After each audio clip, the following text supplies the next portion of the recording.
السلام علیکم ناظرین، میرا نام مطلوب احمد رحمانی ہے۔ ناظرین، آج ہمارا ٹاپک ہے کہ جماعت اسلامی کیوں ملک پاکستان میں کوئی نشست حاصل نہیں کر سکے، اس کی کیا وجہ ہے، اس کی کیا ریزن ہے۔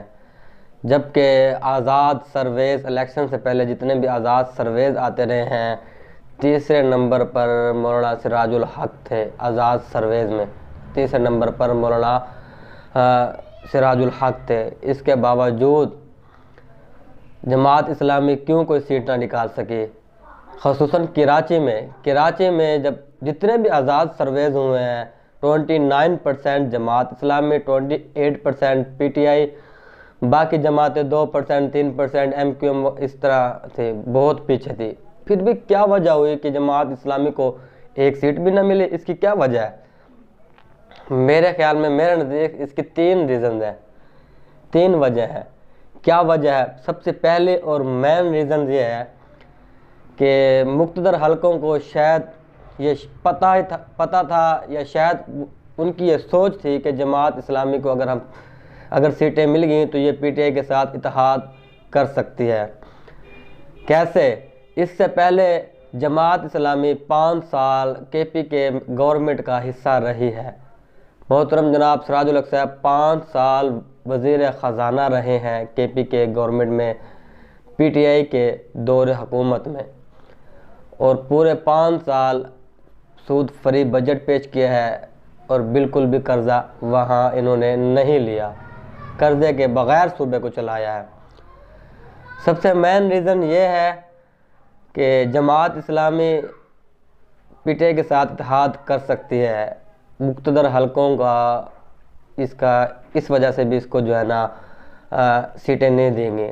دوسری وجہ یہ ہے کہ جب عمران خان پر قاتلانہ حملہ ہوا تھا، جب وہ اپنے لاہور والے گھر میں محصور ہو کر رہ گئے تو مولانا سراج الحق صاحب نے انہیں آفرز کی تھی کہ اگر وہ اپنے آپ کو غیر محفوظ سمجھتے ہیں تو وہ منصورہ آ جائیں، ہم ان کی جو ہے نا حفاظت کریں گے، وہ منصورہ آ جائیں۔ تو پہلی یہ کہ مقتدر حلقوں کو یہ شک تھا کہ جماعت اسلامی پی ٹی آئی کے ساتھ اتحاد کر سکتی ہے۔ دوسری وجہ، جماعت اسلامی نے جب جنرل باجوہ کا ایکسٹینشن کی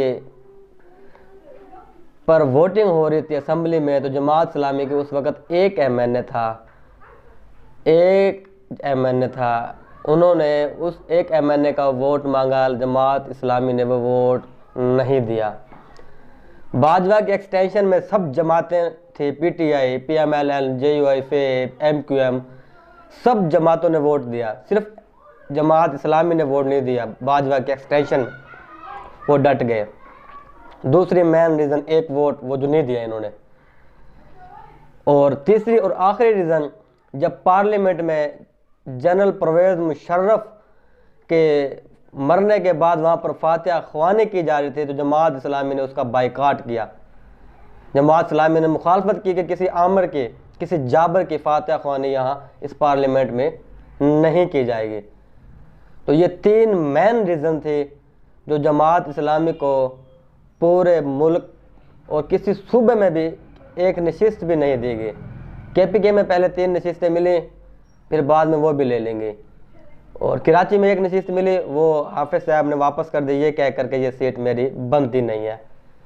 تو یہ 3 ریزن تھے جماعت اسلامی اور میرے نزدیک سب سے مین ریزن یہ ہے کہ جماعت اسلامی اپنے اصولوں پر سمجھوتا نہیں کرتی، چاہے کچھ بھی ہو جائے۔ اور پاکستان کی سیاست میں، پاکستان کی جمہوریت میں اصول تو ہے نہیں، جو اصولوں پر چلے گا اس کا حشر ایسا ہی ہوگا جیسا جماعت اسلامی کے ساتھ ہوا ہے۔ پیر بگارا صاحب نے اپنی ایک سپیچ میں کہا ہے کہ میرے پاس مقتدر حلقوں میں کچھ لوگ آئے تھے کہ انہوں نے کہا کہ آپ پیپل پارٹی میں اپنی جماعت کو ضم کر لیں، آپ کو اپنی سیٹس مل جائیں گے، تو انہوں نے انکار کر دیا۔ اس وقت مقتدر حلقوں نے پیر صاحب کو بتایا تھا کہ ایم کیو ایم کی 15+ سیٹس ہیں، اور ایسے ہوا، انہیں 15+ سیٹس مل گئی، اور پیر صاحب کو صرف 2 صوبائی نشستیں ملی، وہ بھی انہوں نے چھوڑنے کا اعلان کر دیا۔ جزاک اللہ۔